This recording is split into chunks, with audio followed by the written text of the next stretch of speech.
Saludo especial para todos los amigos de Telecaribe, me da gusto estar con ustedes. Un saludo para toda la región Caribe, un saludo para cada uno de los amigos que nos está viendo en esta región bendita que nos ha dado la oportunidad del dueño del Apartamento Azul de tener como nuestra. Saludo a la gente de La Guajira que está en sintonía en cada uno de esos municipios hermosos, de esos pueblos hermosos de La Guajira. Saludo a la gente de Valledupar, lugares hermosos que tiene el valle, que tiene todo el Cesar.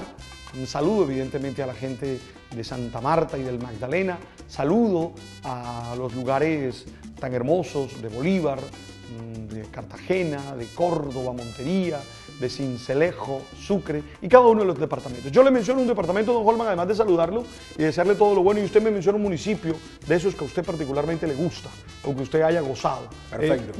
La Guajira, por ejemplo. En La Guajira hay un municipio que me gusta mucho, se llama Los Pondores. Los Pondores. Cesar. En el Cesar, San Martín del Cesar. San Martín del Cesar.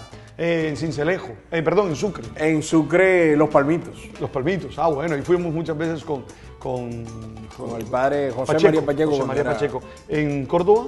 En Córdoba, Cereté. Cereté. En el Magdalena. En el Magdalena, Ciénaga. Ciénaga. O Fundación. O Fundación puede ser, o Aracataca, o pueden ser también otros. En el Atlántico. En el Atlántico, Puerto Colombia. Ya la gente de Puerto estaba presta a ver qué iba a decir, ¿no? Yo, clarito. Si iba a decir Uciacurí, si iba a decir algún otro. ¿Me quedó algún departamento? Ahí están los 7, ¿verdad? Los 7 departamentos Está de la muy costa, bien. señor. Bueno, hoy, don Holman, además de saludarlo, ya lo saludo. Hoy un tema que es fruto de todo lo que me escriben en palbertojose@hotmail.com. Los televidentes que están en sintonía nos escriben y nos hacen preguntas. Y uno de los temas más que produce más preguntas es la relación de los padres con los adolescentes.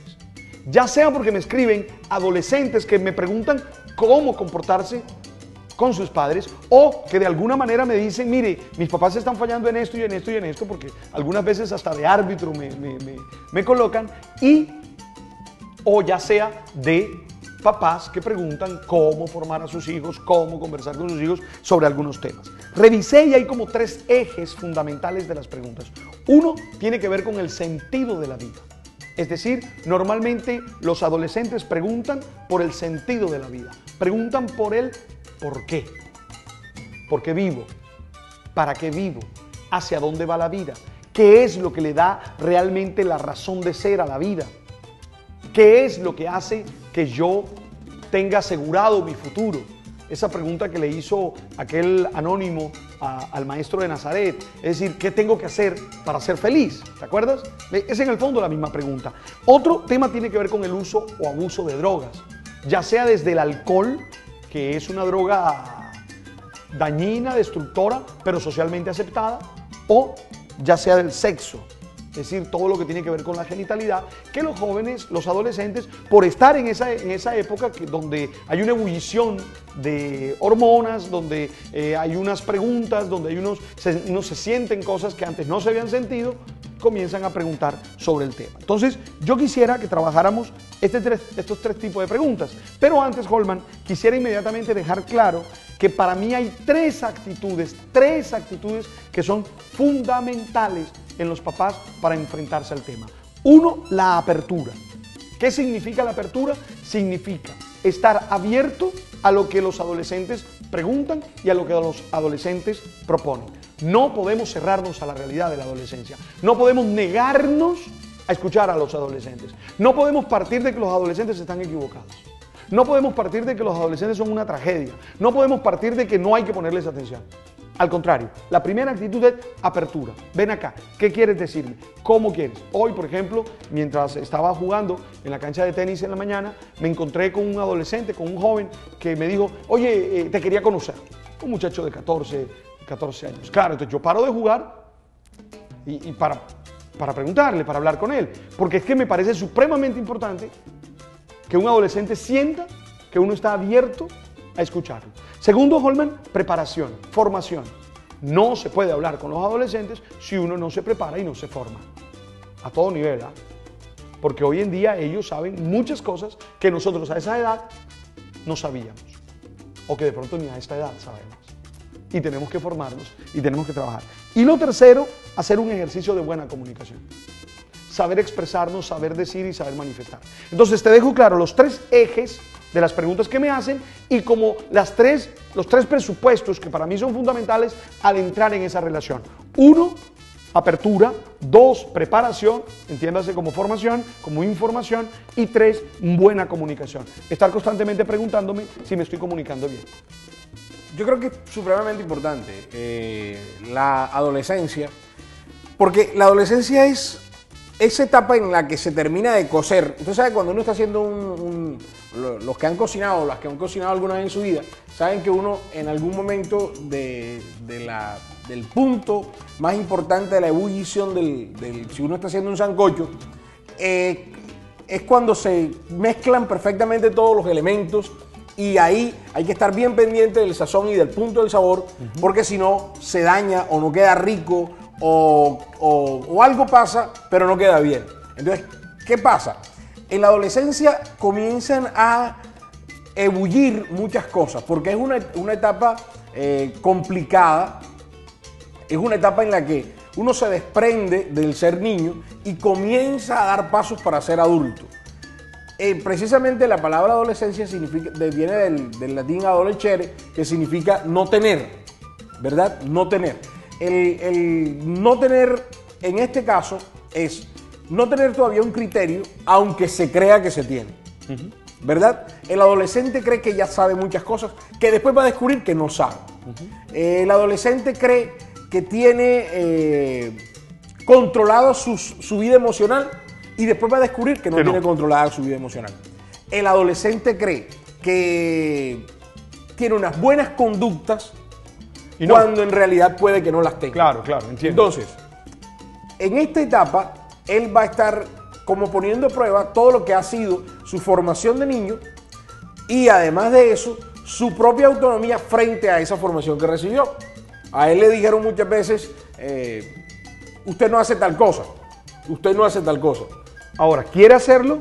Exactamente. A ver si es verdad que puede hacerlo o no puede hacerlo, si es conveniente o no es conveniente, porque de alguna manera comienza ya a tomar las decisiones fundamentales. Ahora, lo que pasa es que también eso se parte de una situación muy compleja y de un error en la educación, y es que muchas veces a nuestros niños no se les dan las razones ni los porqués de no hacer tal cosa o de no hacer tal otra cosa. Entonces, claro, como tú no le has enseñado a él que él no puede hacer eso porque se quema, sino que simplemente le has dicho no se puede hacer, él se queda pensando, hombre, realmente no.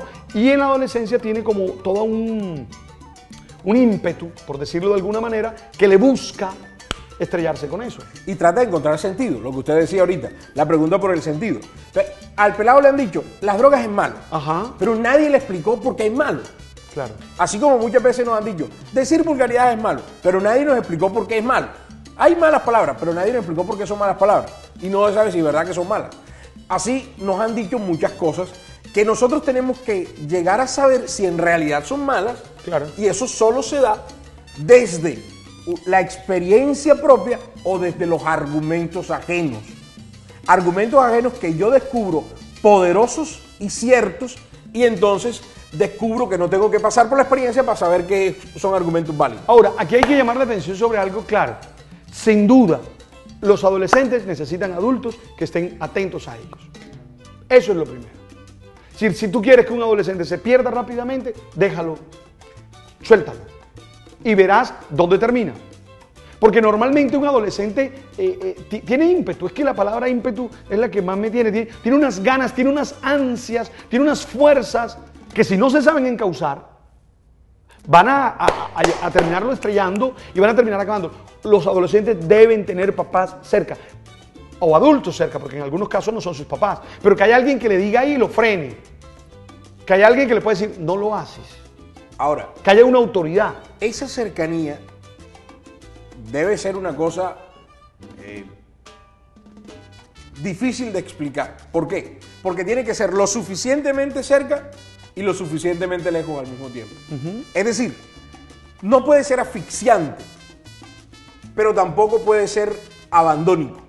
Sí, no puede ser una relación laxa, no puede haber. Eso. No puede ser que yo sea incapaz de dejar que el otro tome decisiones, pero tampoco puedo abandonarlo a tomar todas las decisiones sin que haya una guía o una orientación. Y ahí es donde viene la complicación, porque, entre otras cosas, el adolescente va a querer que nadie esté con él para tomar decisiones, aunque después va a querer que lo acompañen en las consecuencias de las decisiones. Claro que sí. Bueno, entonces ese es el tema. Insisto en las preguntas. Mira, te hago más o menos, te resumo las preguntas que me plantean. Una, los adolescentes me plantean la pregunta, ¿por qué le ponen tanto problema al tema del sexo? Así me lo plantean. Es decir, Sí, las claro. preguntas que me hacen normalmente, padre, ustedes exageran con el tema de la sexualidad. Es decir, ustedes son como exagerados diciendo que no se puede esto, que no se puede aquello, que hay que esperar, que hay que tener valores. Me parece, padre, que eso es como exagerado. Es decir, como si ellos partieran de una... de que el sexo no es tan importante como nosotros creemos que es. Por supuesto. Casi que una minusvaloración. O mejor, ellos creen que tenemos una mega valoración de una realidad que para ellos es más cotidiana, más trivial de lo que nosotros pensamos. Ese es como un tipo de pregunta. Y desde los padres me preguntan cómo hablarle a los adolescentes de esa experiencia sexual, ¿verdad? Ahora, en términos de drogas, bueno, todo lo que quieras. Cómo poder decirle que no a mis amigos que consumen drogas, cómo contener estas ganas de... Esas son las preguntas que me hacen los jóvenes. Y los papás siempre me preguntan qué puedo hacer para que mi hijo no caiga en drogas. Y sobre el sentido de la vida, vaya, preguntan sobre la muerte, preguntan sobre la razón que tiene el hombre para estar aquí, la razón de los valores, eso es más o menos. Al volver, lo que te propongo, Holman, y a ustedes amigos que están en sintonía, es que nosotros tratemos de responder, evidentemente sencillamente, porque son preguntas muy complejas que ocasionarían una reflexión más larga, más profunda, pero que nosotros demos unos ítems para que los papás y los adolescentes sientan que les estamos respondiendo sobre este tema que nos plantean. Al regresar hacemos eso. Por ahora voy al corte de comerciales. Tú sabes, tú sabes. Tú sabes, tú sabes. ¿Sí exageramos con el tema de la sexualidad? ¿Sí es más trivial de lo que nosotros o de lo que los papás o los adultos dicen? Así me lo plantean los jóvenes. Yo creo Puedo que- mostrarle 3 o 4 mails Yo creo que afirmando eso. Yo creo que podemos arrancar al revés. Es que la pregunta por el sentido es la que le da sentido al resto de las otras dos preguntas, la pregunta por las drogas y la pregunta por el sexo. Yo creo que lo que pasa es que vivimos en una sociedad instrumentalizada. Sí, pero lo que pasa es que los jóvenes esos jóvenes que me preguntan por la sexualidad no me preguntan por el sexo. Perdón, no me preguntan por el sentido. Por eso, pero precisamente ahí es donde está la falla. Que no hay preguntas por el sentido y entonces ven el sexo simplemente como un acto genital. Un acto en el que... ¿Y es más que eso? Es más que eso. ¿Es más que eso? Es más que eso, por supuesto. ¿Por qué es más que eso? Porque la sexualidad humana no es únicamente genitalidad, primero. Es decir, la sexualidad no está referida única y exclusivamente al acto de tener coito con alguien. No, la sexualidad expresa unas dimensiones humanas que van más allá. Segundo, la sexualidad, si no se entiende bien, puede enfermar, y si no se comprende, y si no se practica bien, puede enfermar al ser humano. Puede enfermar al ser humano. Tercero, si la sexualidad no fuera tan importante, no tendríamos tantos desórdenes en la cuestión de lo sexual. No, porque es que los jóvenes me decían, es que tenemos tanto desorden en cuestión sexual porque nos reprimen demasiado eso y usted, no puedo decir la palabra, pero ellos la ponen, es con J, sobre ese tema. Es que ustedes han exagerado tanto el tema que hacen que la gente se vuelva loca. Así me lo han escrito. Yo no creo que eso pase hoy día.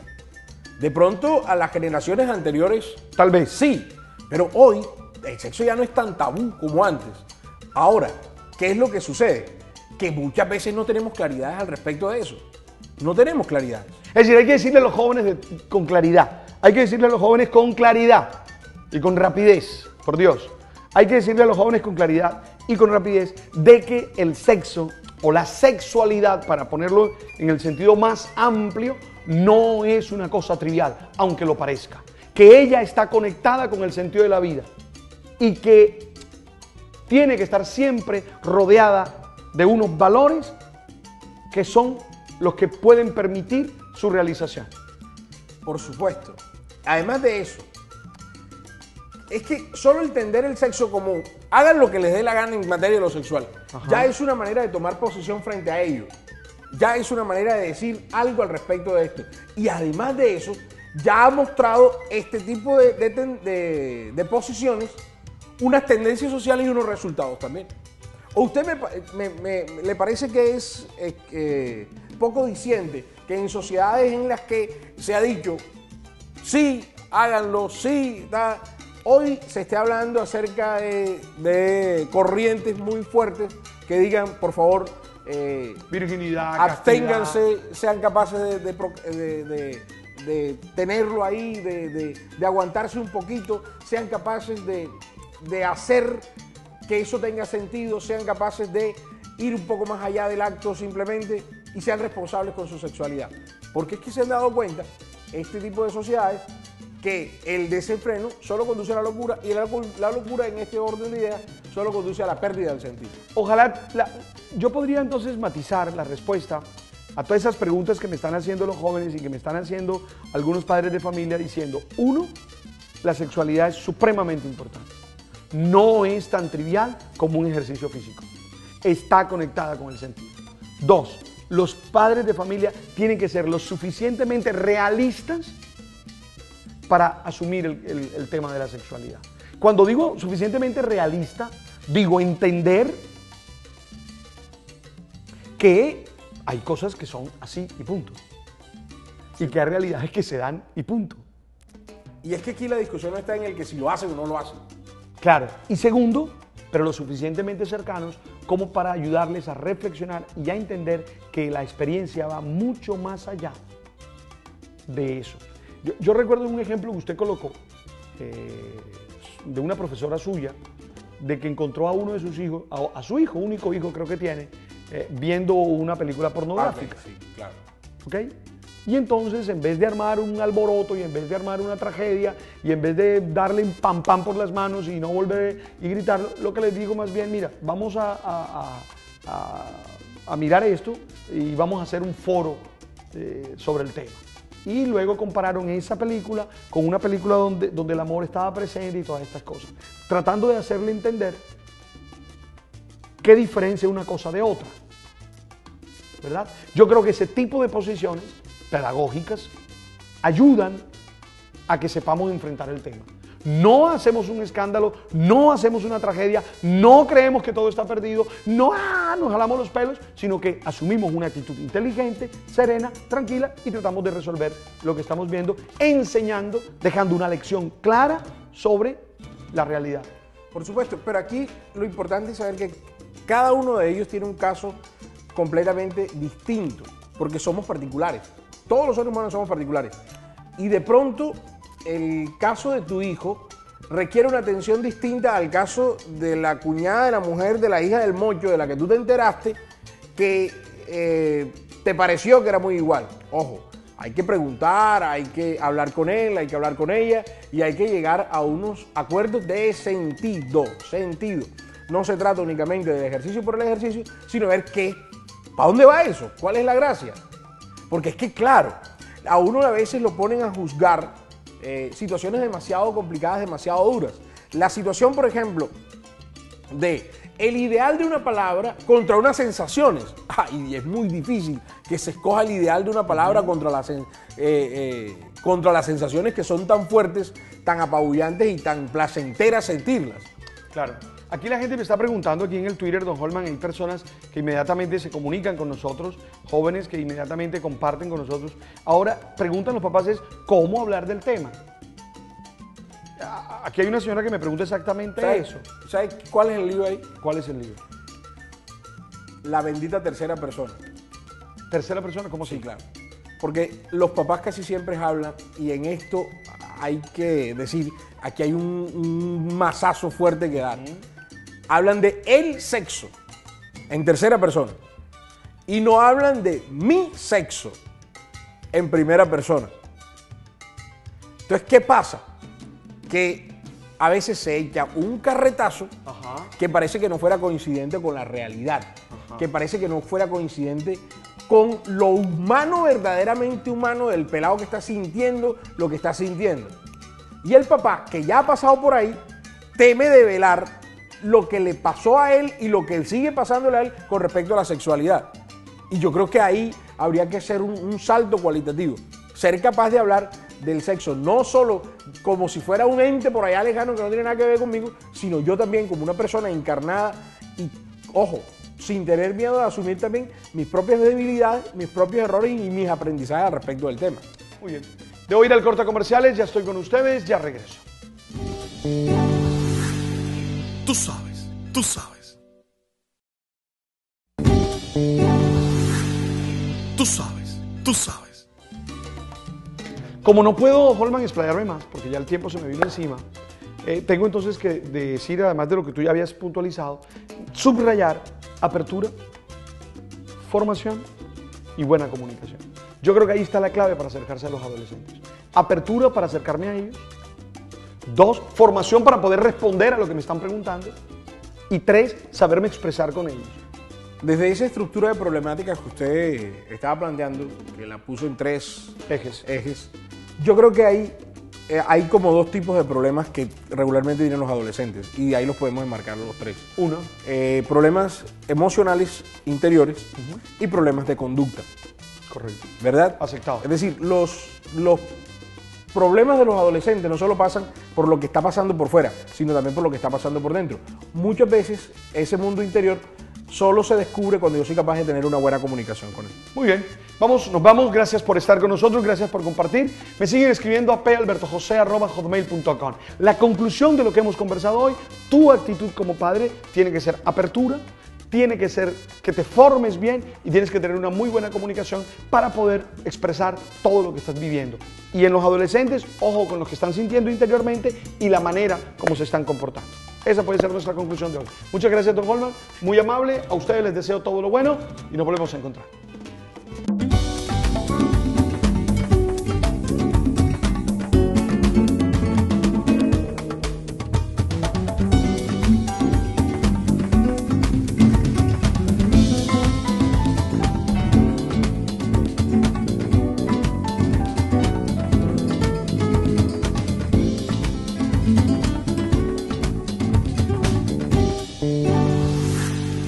Tú sabes, tú sabes.